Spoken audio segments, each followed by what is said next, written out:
আমরা সবাই জীবনে সাফল্য লাভ করতে চাই। প্রত্যেক ব্যক্তি এটা চান যে নিজের কর্মক্ষেত্রে তিনি যেন সর্বশ্রেষ্ঠ হয়ে থাকেন। এবার আমাদের মধ্যে কেউ এটা মানুক বা না মানুক, আমরা সবাই এটা জানি, কোথাও না কোথাও নিজেদের মনে মনে আমরা এটা জানি যে আমরা সম্পূর্ণ নই। আর আমরা সবাই পূর্ণতা লাভ করতে চেষ্টা করি। এবার পূর্ণতা প্রাপ্তির এই যাত্রায় সাফল্য কিভাবে লাভ করা সম্ভব? কেউ বলবে নিরন্তর পরিশ্রম করতে থাকো, দৃঢ় নিষ্ঠার সাথে অগ্রসর হও, সাফল্য অবশ্যই লাভ করবে। হ্যাঁ, এটা সত্যি কথা, কিন্তু এই সব কিছু করার আগে একটা সিঁড়ি আছে, একটা শিক্ষা আছে যা জীবনযাপনের অংশ করে তোলা গুরুত্বপূর্ণ। আর সেটা হলো আপনার এটা বোঝা উচিত যে আপনি ঠিক কি ভুল করেন যার জন্য আপনি সাফল্য পর্যন্ত পৌঁছতেই পারেন না। আর এটা বোঝা প্রয়োজনীয় যে কিভাবে এই ভুল শুধরে নেওয়া সম্ভব। নিজের অন্তরে সেই সাহস জাগিয়ে তুলুন যার দ্বারা আপনি নিজের ভুল স্বীকার করতে পারবেন। সেই ধৈর্য জাগ্রত করুন যাতে যতই কঠিন হোক না কেন আপনি নিজের ভুল শুধরে নিতে পারবেন।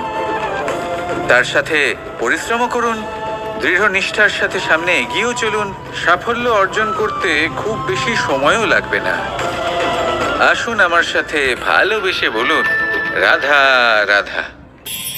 ছোটবেলায় যখনই আমাদের মাখন খেতে ইচ্ছে করত তখন আমরা মাখন চুরি করে খেতাম। আমরা সকল বন্ধুরা একে অপরের পিঠে দাঁড়াতাম, মাখনের হাঁড়ি ভাঙতাম আর মাখন খেয়ে নিতাম। এটাকেই বলা হয় সংগঠনের শক্তি। এবার কি শুধুমাত্র সংগঠনই যথেষ্ট? আসুন দেখা যাক। যেমন ধরুন, সব থেকে হৃষ্টপুষ্ট বালক যে, সে যদি সবার ভার বহন করার বদলে ওপরে চড়তে থাকে তাহলে কি আমরা হাঁড়ি ভাঙতে পারবো? আমরা কখনো কি মাখনের আনন্দ উপভোগ করতে পারবো? না। শুধুমাত্র সংগঠন যথেষ্ট নয়, তার সাথে প্রয়োজন হলো ভারসাম্য। তবেই তো মাখন লাভ সম্ভব। ঠিক সেভাবেই জীবনেও নিজেদের সম্পর্কে, পরিবারে, সমাজে, কার্যক্ষেত্রে ভারসাম্য বজায় রাখা প্রয়োজন। যদি এই ভারসাম্য থাকে আর সংগঠন থাকে তাহলে আমরা সবাই লক্ষ্যের দিকে যেতে পারি, লক্ষ্য লাভ করতে পারি। কিন্তু যদি এই ভারসাম্য না থাকে তাহলে এই সম্পর্কও ভাঙতে থাকবে, পরিবারও ভাঙতে থাকবে, কাজেও বাধা পড়বে আর আমরা লক্ষ্য লাভও করতে পারবো না। তাই সংগঠনের সাথে থাকুন, ভারসাম্য বজায় রাখুন আর আমার সাথে ভালোবেসে বলুন, রাধা রাধা। শত্রুর মধ্যে অন্তিম শত্রু হলো ঈর্ষা। কোনো ব্যক্তি যদি জীবনে আমাদের থেকে বেশি উন্নতি করে, আমাদের থেকে বেশি সাফল্য লাভ করে, আমাদের থেকেও বেশি শ্রেষ্ঠ হয়ে ওঠে, বেশি গুণী হয়ে ওঠে, তাহলে কোথাও না কোথাও আমাদের মনে ঈর্ষাবোধ জন্ম নেয়। আর শুধুমাত্র এই ঈর্ষাবোধের জন্ম হলেই এই ঈর্ষা আপনার শত্রু হয়ে ওঠে না। সেই ব্যক্তির বিকাশে বাধা দেওয়ার জন্য বা সেই ব্যক্তিকে আটকানোর জন্য আপনি কোনো অনৈতিক পথ অবলম্বন করেন, তখনই এই ঈর্ষা আপনার শত্রু হয়ে ওঠে।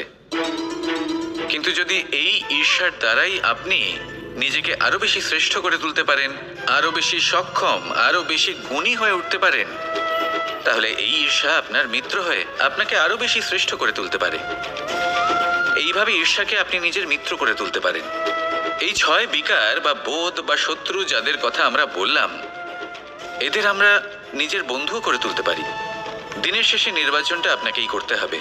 নিজের এই মনকে অত্যন্ত শক্তিশালী করে তুলুন, তবেই গিয়ে আপনাকে এই সব শত্রু সাহায্য করবে অগ্রসর হওয়ার জন্য। আসুন আমার সাথে ভালোবেসে বলুন, রাধা রাধা। লোকে বলে জীবনে মেলামেশা করা অত্যন্ত আবশ্যক। এতে সম্পর্কের আধারও হয়, আবার ব্যবসাও চলে। কিন্তু সবচেয়ে বেশি গুরুত্বপূর্ণ হলো ব্যবহার। তাই এই বিষয়ে ভাবুন, আপনার জীবনে কে আপনার সাথে মেলামেশা করবে তা নিশ্চিত করে সময়। আপনি আপনার জীবনে কার সাথে মেলামেশা করবেন তা নিশ্চিত করবে আপনার হৃদয়। আপনি যাদের সাথে মিশছেন তাদের হৃদয়ে আপনি কতক্ষণ থাকবেন তা নিশ্চিত করবে আপনার ব্যবহার। নিজের ব্যবহার ভালো রাখুন, সব ভালোই হবে। রাধা রাধা। নারী জন্মসূত্রে কারোর কন্যা, ধর্মসূত্রে কারোর পত্নী, আর কর্মসূত্রে কারোর মা। আমাদের মনে এই ছবি আঁকা রয়েছে একজন নারীকে নিয়ে, তাই না? একটা অতুলনীয় ভূমিকা রয়েছে নারীদের আমাদের জীবনে, আর নারী ছাড়া আমরা কিছুই নই। কিন্তু অধিকার, সেখানে আমরা একটা ভুল করে বসি। যখন নারী একজন কন্যা থাকে, যখন সে জন্ম নেয়, তখন তার ওপর অধিকার থাকে তার পিতার। আর তারপর যখন বিয়ে হয়ে যায়, তখন তার অস্তিত্বের ওপর অধিকার থাকে তার স্বামীর। আর যখন তিনি মা হন, তখন নিজেই তিনি জীবনের সমস্ত অধিকার দিয়ে দেন তার সন্তানকে।